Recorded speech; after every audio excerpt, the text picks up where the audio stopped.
Bismillahirrahmanirrahim. Assalamualaikum warahmatullahi wabarakatuh. Alhamdulillahirabbil alamin wa bihi nasta'in wala umurid dunya waddin. Wassalatu wassalamu ala asrofil anbiya'i wal mursalin wa ala alihi washabihi ajma'in. Amma ba'du. Yang saya hormati Bapak Fahrudin SPD MPD selaku dosen mata kuliah Bahasa Indonesia serta teman-teman seperjuangan, teman-teman karib saya yaitu teman-teman dari kelas D3 Keperawatan 1A yang saya banggakan dan saya cintai. Puji dan syukur marilah kita panjatkan kehadirat Allah Subhanahu wa taala karena berkat limpahan rahmat dan hidayahnya kita semua dapat berkumpul bersama di sini dalam keadaan sehat walafiat. Sholawat beserta salam semoga selalu tercurah limpahkan kepada baginda alam, yakni Nabi Muhammad Sallallahu Alaihi Wasallam. Jangan lupa kepada para keluarganya, sahabat-sahabatnya, tabiin-tabiatnya, hingga semoga sampai kepada kita umatnya, umat akhir zaman. Amin ya rabbal alamin. Hadirin yang berbahagia, izinkan saya pada kesempatan kali ini untuk menyampaikan sepatah dua patah kata dengan pidato saya yang berjudul dampak perkuliahan daring di masa COVID-19 terhadap kesehatan mental remaja.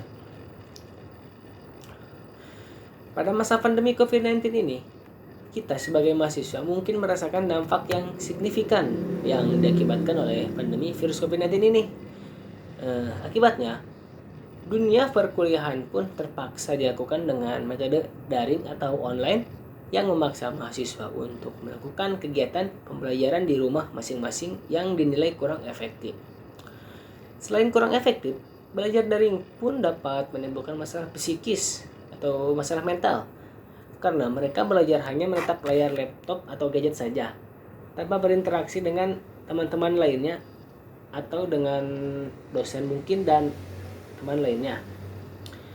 Ini dapat menimbulkan efek jenuh yang tingkat tinggi.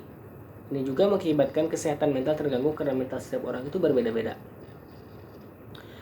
Di Indonesia, implementasi kebijakan pembatasan kegiatan pembelajaran di sekolah ini tentunya berdampak signifikan pada kesehatan mental para siswa meskipun dengan derajat yang bervariasi.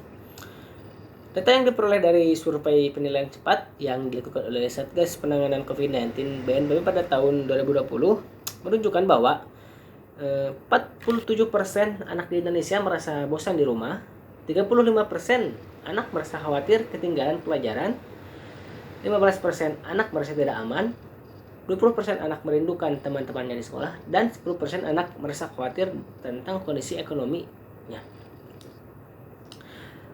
Akhirnya, kesehatan mental pun terganggu dan menyebabkan kurang fokusnya siswa dalam kegiatan pembelajaran dan tidak dapat menangkap apa yang dijelaskan oleh gurunya atau dosennya. Sebagai contoh saja, seorang sahabat kita di Kabupaten Goa, Sulawesi Selatan, seorang pelajar masih berusia 16 tahun. Bayangkan 16 tahun, ia mengakhiri hidupnya karena terbebani dengan belajar online dengan cara meminum racun rumput.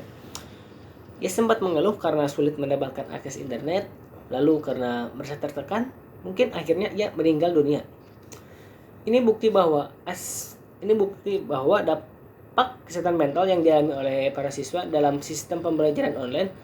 Walaupun tidak dapat dipungkiri, belajar online merupakan metode baru dalam kegiatan belajar mengajar yang memanfaatkan teknologi dan walaupun tak dapat dipungkiri bahwa belajar online merupakan metode baru dalam kegiatan belajar mengajar yang memanfaatkan teknologi yang memiliki dampak positif dan mempermudah belajar.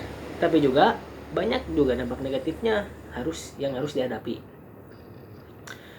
Ini menunjukkan bahwa belajar daring ini cukup berdampak pada kesehatan mental pada remaja di masa kini. Akhirnya, pembelajaran pun menjadi tidak kondusif dikarenakan kurang siapnya mental atau kurang siapnya seseorang dalam mengikuti pembelajaran tersebut.